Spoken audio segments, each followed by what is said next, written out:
Hi guys, and welcome back to another DrAce video, and today we're going to be playing MotoGP 21, and it is now time for round 4 of our career mode in the hashtag Spanish GP of Jerez here in Andalusia.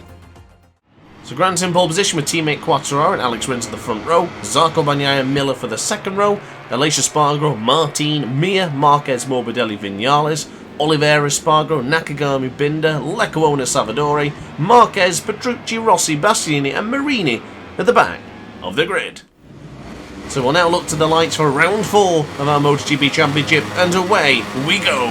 That's a good start from me. I didn't see much of the front wheel lifting up, a little bit here and there, but we're now going into the first corner to take the whole shot. Can we get it done? Quartararo pushes me wide ever so slightly, but now we have a bit of a mixed bag going into the first corner, at least going into the second corner. Alex Rins is trying to push me wide. We go around the outside of the Suzuki man. Can we get the job done? We certainly can. And now we're up against our championship rival and teammate, the Frenchman, Fabio Quartararo. So on the left-hand side for turn 4, we'll bring on the power once more and get it into the right-hand side for the 5th corner here for Sito Pons here in the Andalusia GP, as we now bring on the power for the back straight. Turn 6 for the formerly known Dani Pedrosa corner, or excuse me, formerly known as DrAce, now known as Dani Pedrosa corner. We are pretty confident, but I've gone a little bit too confident going into the 6th corner, as mistakes have been made, but we still occupy that second position, so we can still keep an eye on Quartararo ahead of us. I don't want him to get away, so as long as we can stay confident and stay consistent,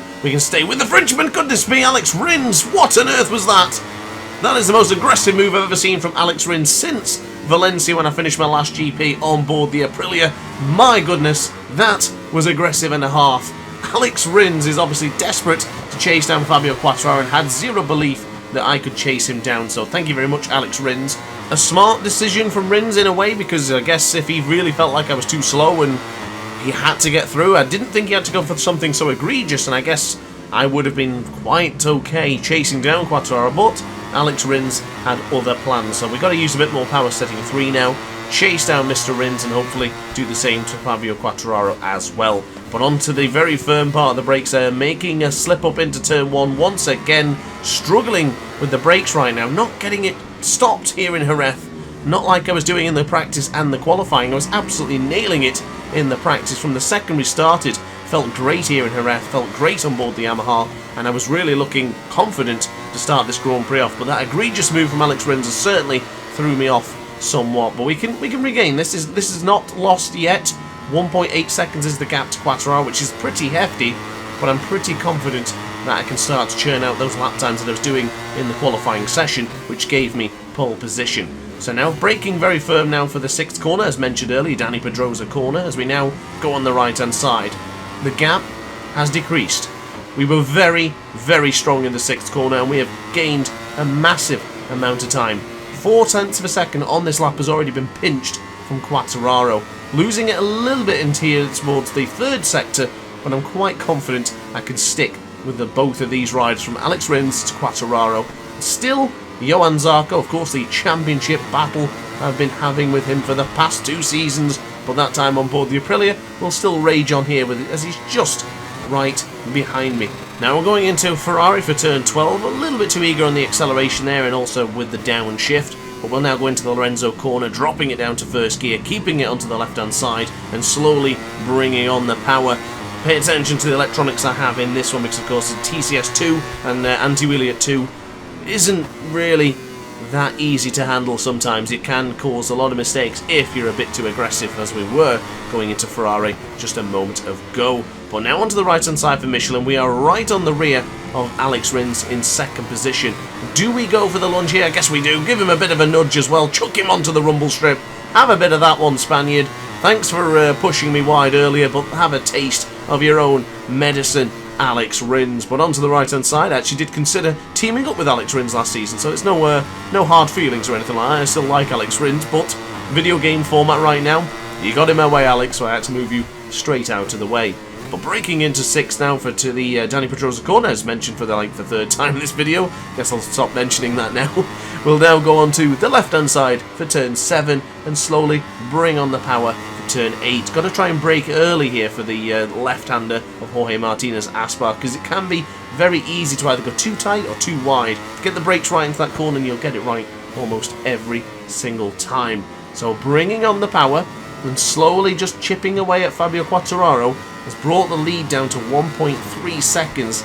It got as low as 1.1 for a second there, but I am using a lot of power setting 3 here, so a lot of fuel is being used in this chase down of Fabio Quartararo, and quite honestly, I do not want to let him take another victory. He's been leading the way with this Yamaha team so far, so good for Fabio, and I don't want him to be up there. This is the first time the teammate has actually really pushed me, but this time we take the fastest lap of the Grand Prix, a 1:36.481, as we get a little bit squirmy under the brakes there going into the first corner here in Jerez, but we're still good. We're still on board the motorcycle and still very, very confident.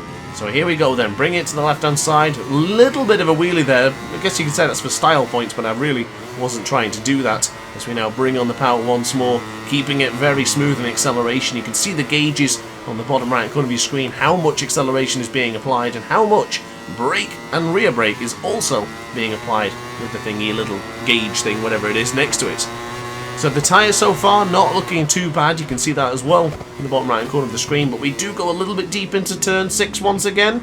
Pretty good actually, I managed to save it. I was a little bit concerned we were going to run it wide like we did earlier on, but I tell you what, ladies and gentlemen, this gap is coming down yet again. We're having another fast-paced lap time. This is what I started doing in the qualifying.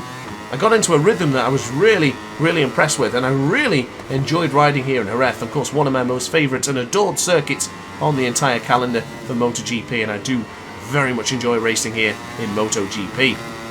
Now, a small mistake there going into the right-hander, unless, maybe not a small mistake, because Fabio Quartararo, maybe he's just picked up the pace a little bit himself, because the gap did rise back up to a second, but into Ferrari, and now up into Lorenzo corner for turn 13.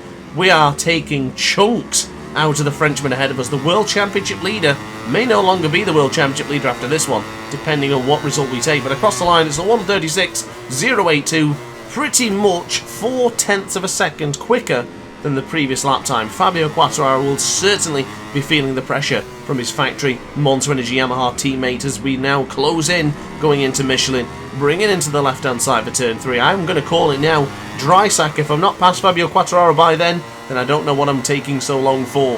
I have made a very small change right now. I've just changed the TCS to 3 rather than 2. I was quite happy with it on 2, but I did feel we were using a little bit too much tyre, so I've just increased that for now. Whether I'm going to stick with it, I'm not entirely sure, because at the end of the day, I do need a lot of speed to make sure we beat Quartararo. This is going to be one thing, catching up to him, but getting past him, where can we get through? Didn't manage to get it done into DrAce. Can we get it done going into the left-hand side for turn 7 and beyond? Not quite yet. Going into the Jorge Martinez Aspar, keep it to the left-hand side. Possibly a change of direction for the right-hand side for the Angel Nieto corner. Getting closer to the Yamaha. You can see the two factory teammates pushing to the absolute limits here as we get really close to Quartararo. It's just a matter of time. Fabio, where can you defend? Grant, where are you going to attack? I guess it's going to come up any moment now. To the right-hand side, Quartararo makes a mistake. Oh, Grant, oh my goodness, I got really close to him. It was almost Lorenzo and Rossi coming together in Assen 2018, where Rossi bumped into the rear seat unit of Jorge Lorenzo. What a scary moment that was, and they actually caught that one on board. Unfortunately, I didn't catch that one on board for today, but still bringing on the power, still in power setting 2, outbraking round the outside, not quite close enough to Quartararo just yet, but you better believe it's coming. It's really coming. Where is the lunge going to come in? Do we go for it here? Still not quite close enough to the factory Yamaha. 3 seconds is the gap to Johan Zarco, so it's definitely just a pair of us fighting out. No, you, oh my goodness, what a lunge that was. Fabio Quartararo, welcome your teammate to the factory Monster Energy Yamaha team. Is he still there though? Is he still going to be battling with us? Is he still fighting it? He is. He is. Oh, Quartararo! What happened? Oh, I tried to take a look behind, but it's done that glitch. I can't see. It's not letting me look. He is still there though, but goodness me, what on earth happened? It looked like he was going to lose the front. Did he touch the rumble strip and then just get a little bit out of shape? I have no idea. But now it's time to bring on the power. Now it's time to pull away from Fabio Quartararo. Rins had a shocker. A possible podium position up into second place as early as the couple of laps at the beginning. Now down to 5th place. So not great for Alex Rins right now, but now it's time for us to focus at the front and get away from Mr. Quartararo behind us. Of course, the real-life world champion in the video game. He's not quite made it yet, so now it's down to us to deter him from taking a victory here in Jerez. So bringing on the power, Crivier tackled, Ferrari tackled, 0.4 of a second, still roughly teetering around 0.4, 0.3 and 0.2, but even now it's gone up to 0.6 of a second. This could be it, ladies and gentlemen. This could be the break that we need. This could be the very first Yamaha victory for Matt Grant. Is it going to happen here in Jerez? I would be very happy with that one. I would have expected it to come in somewhere like Le Mans, but if we can get the job done earlier, then I'm a very happy boy. Onto the right hand side for Michelin for turn 2. 0.7 of a second is the gap. I think we've done it. Has Quartararo finally given up? Has Quartararo's tyres let him down? I don't know, but all that matters right now is we have a 0.7 of a second lead, and we are still very, very confident with quite a bit of tyre life left. If you compare it to the Aprilia race we had last season in the career mode here in Jerez, it was a little bit different. Goodness me, what an awful moment that was.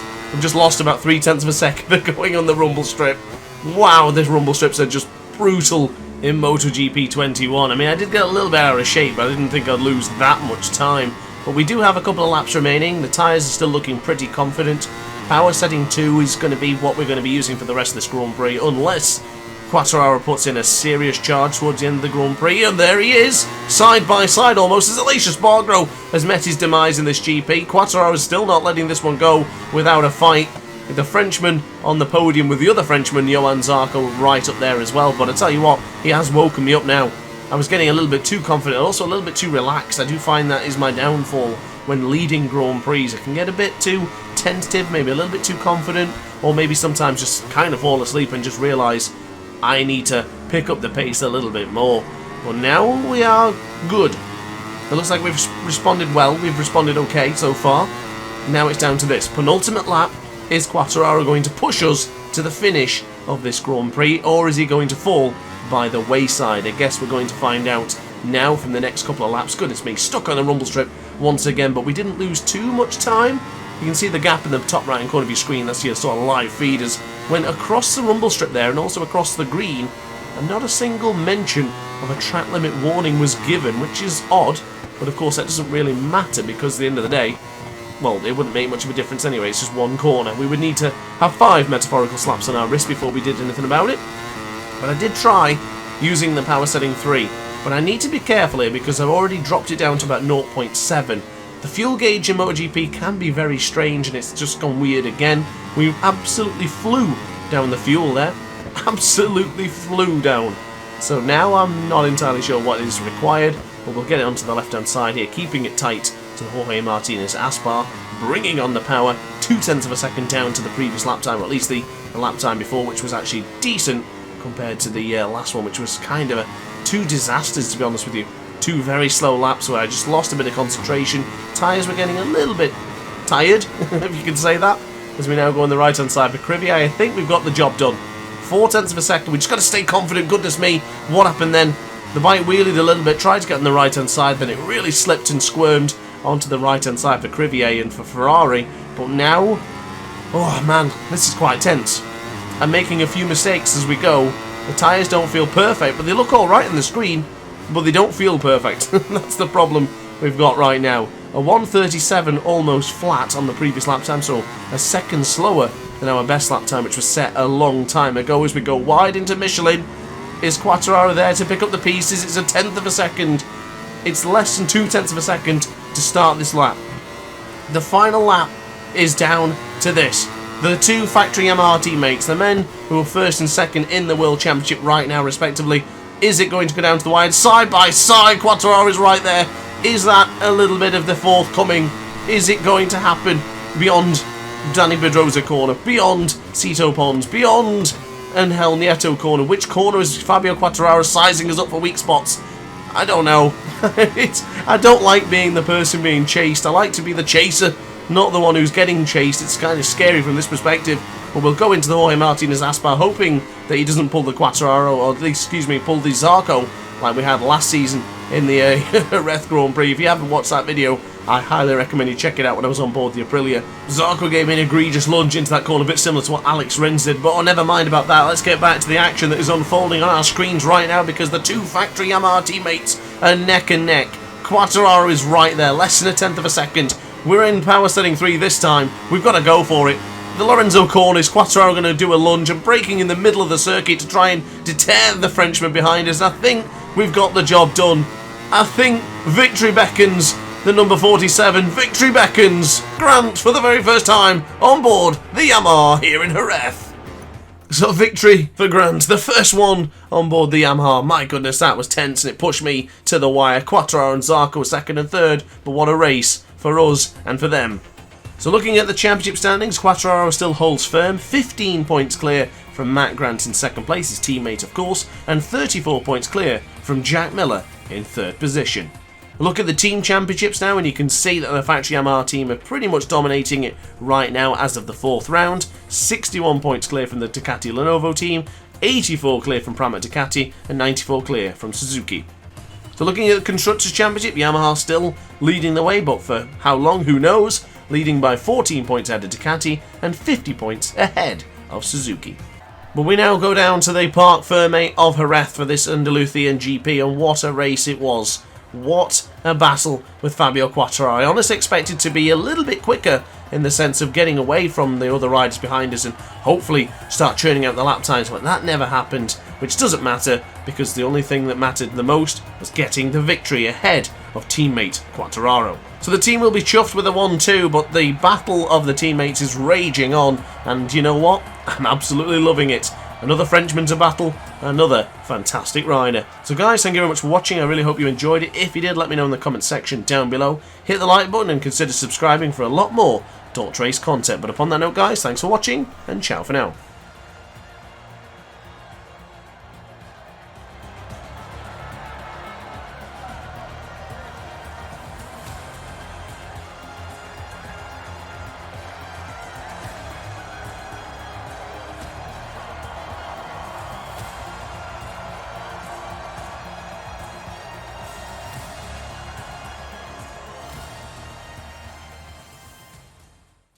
Oh hi, didn't quite see you there. Good to see you're still here. If this video didn't quite set your appetite, then why not watch some more DrAce content by clicking the video shown on screen now. Furthermore, if you would like to follow me on social media, you can do so now with the links down in the description. Consider subscribing so you don't miss a single DrAce video.